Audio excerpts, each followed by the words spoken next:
Seguramente ustedes ya conocen a este hombre.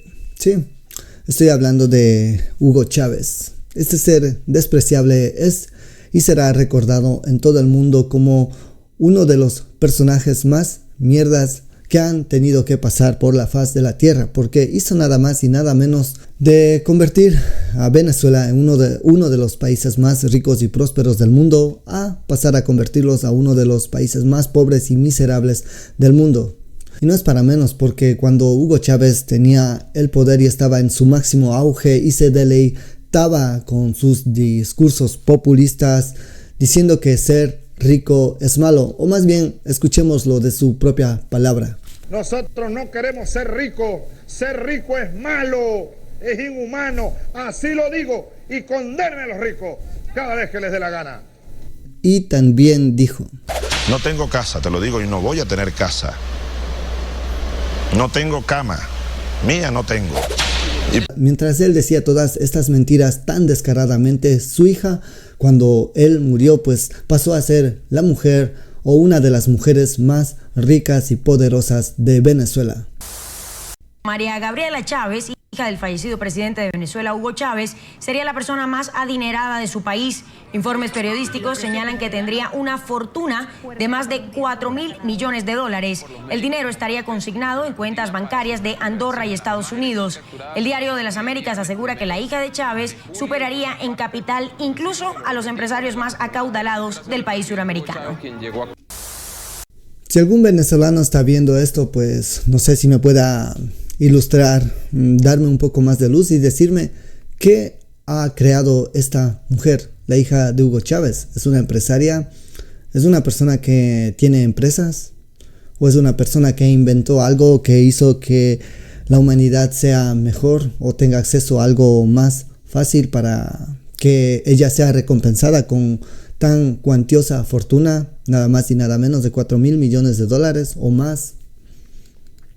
Pues seguramente yo pienso que no, porque estos zurdos HDP, pues se llenan la boca con discursos populistas, hablando pura mierda, para que, digamos, los pobres los voten, porque ellos sin pobres pues no pueden vivir. Es decir, si la gente pobre llegara a ser rica, a ellos ya nadie los votaría.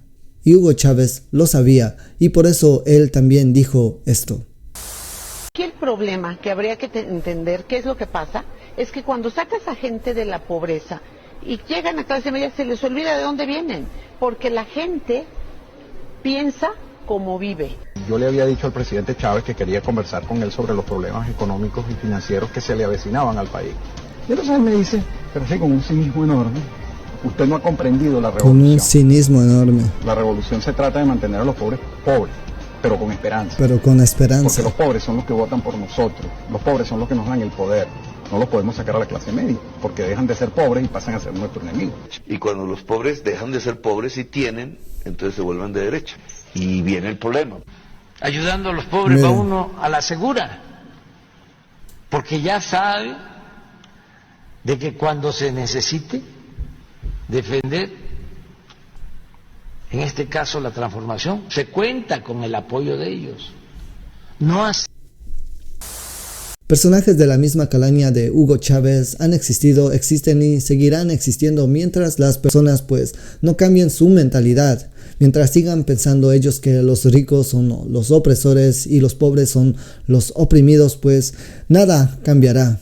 Afortunadamente el socialismo del siglo XXI ya ha perdido casi toda su fuerza, pero no hay que olvidar que en el pasado también, en su máximo auge, pues existían seres tan despreciables como esta mujer, Cristina Fernández, Evo Morales, Daniel Ortega, que aún sigue estando, y también alguien muy amado y odiado a la vez en mi país, Ecuador. Estoy hablando de digamos, el brother de Hugo Chávez, personaje llamado Rafael Correa Delgado. Este expresidente de Ecuador, que por cierto es un prófugo de la justicia ecuatoriana, vive asilado aquí en este país llamado Bélgica. Él, que creó el socialismo del siglo XXI, no vive en uno de los países más socialistas del siglo XXI. Estoy hablando de Venezuela. Es decir, él era amante, él era uno de los voceros más importantes, casi yo diría al nivel de Hugo Chávez, en donde pregonaba que el socialismo del siglo XXI era la solución a todos los males que azotaban a Latinoamérica. Pero, curiosamente, él no vive en uno de los países más socialistas, como lo son Venezuela o como lo es Nicaragua o como también lo es Cuba. Él decidió vivir aquí en Bélgica en un país rico, en un país con seguridad, en un país neoliberal. No entraré en detalles sobre todas las cosas buenas o malas que hizo en Ecuador. Lo que sí quiero enfocar es algo que él promulgó en su nueva constitución, redactada en el año 2008. Él cambió muchísimas leyes y una de ellas yo pienso que, en mi opinión, es la más perjudicial, la que destruyó a Ecuador, la que hizo mierda a Ecuador. En su nueva constitución, él creó una ley que, en mi opinión, fue lo que hizo a Ecuador lo que actualmente es hoy. Un coladero para las mafias, para las pandillas, para narcotraficantes de distintas nacionalidades, mexicanos, albaneses, italianos, entre muchísimos otros, creando muchísimo caos, muchísimo terror en los habitantes de mi país. ¿Y de qué ley estoy hablando? Él creó la ley de la ciudadanía universal. Vamos a ver lo que es esto. Dice: el principio de ciudadanía universal se introdujo en la Constitución del año 2008 de la República del Ecuador como un nuevo paradigma que procura la libre movilidad humana sin fronteras.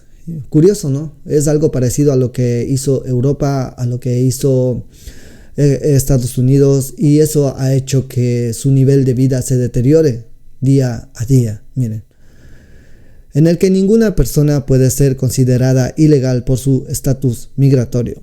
Se trata de una evolución del concepto de ciudadanía, un concepto más integrador y cada vez menos excluyente, con la intención de borrar esa línea divisoria entre extranjeros y nacionales.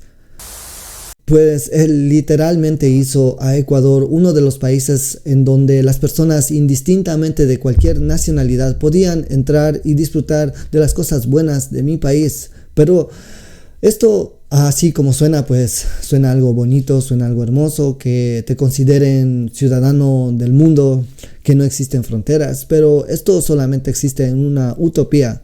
Lamentablemente el mundo no funciona así. Y yo, he pensado que alguien como Rafael Correa, alguien con muchísimos estudios académicos, pues sabría algo muy básico y sencillo. Que si tú permites que cualquier persona entre a tu casa, dejas las puertas abiertas a tu casa, digamos, tienes televisores grandes, tienes PlayStation, tienes pinturas, tienes lámparas muy bonitas, y dejas que cualquier persona entre a disfrutarlas, pues sin ningún control, sin cobrarle nada, pues obviamente se te van a colar ladrones, se te van a colar matones, se te van a colar sicarios, se te van a colar pandilleros, porque no todas las personas son buenas. Lamentablemente hay muchísima gente miserable, hay muchísima gente mierda en todos los países del mundo. Por cierto, también quiero decirles que Rafael Correa, al más puro estilo de Hugo Chávez, también empezó a regalar casas a los pobres. Sí, es muy bonito, así como suena, pero lamentablemente, pues, cuando tú empiezas a regalar, las personas se acostumbran a recibir sin habérselo ganado. Cuando tú creas un país en donde, pues, la gente obtiene un recurso tan valioso como el tener una casa, pues, sencillamente estás haciéndole mierda a tu gente, estás haciéndole mierda a tu país, porque lamentablemente las personas que se acostumbran a vivir de esa manera, pues no entienden que si trabajaran, o más bien dicho, si el gobierno creara un país en donde las personas tengan igualdad de oportunidades, igualdad para enriquecerse, pues podrían aspirar a tener mejores cosas. En vez de tener la casita que le regaló el gobierno, podrían comprarse una mansión. En vez de tener, yo qué sé, una pensión vitalicia para que apenas puedan sobrevivir, no se dan cuenta que si el país tuviese, digamos, las condiciones para que ellos pudieran crear muchísima más riqueza, pues ellos podrían aspirar a más, podrían irse de vacaciones, comprarse mejores ropas, comprar mejores juguetes para sus hijos, irse de vacaciones a muchísimos países del mundo. Entonces, pues, lamentablemente si el gobierno socialista creara un país en esas condiciones, pues dejarían de votarlos. Las personas trabajamos con un fin, es decir, ahorrar dinero. Dinero que sirve para comprarnos bienes, como son tener una casita o poder irnos de viaje o también disfrutar de una comidita mejor. Entonces, pues con esto no quiero decir que el gobierno no deba regalar casas. Yo pienso que debería haber un estudio para ver qué personas realmente son vulnerables para que puedan recibir ese tipo de ayudas. Pero si tú das a personas jóvenes, sanas, personas en edad de trabajar, de buscarse la vida, pues sencillamente pues estás creando una sociedad de gente vaga, como lo dije hace un momento. Espero vernos en un siguiente capítulo. Puedes suscribirte a este canal, darle like y comentar qué te ha parecido. Este video se ha hecho como digamos a modo de desahogo, nada más. Es algo que quería sacarlo de mis entrañas y ponerlo y exponerlo a la luz. Nos veremos en un próximo capítulo. Bye.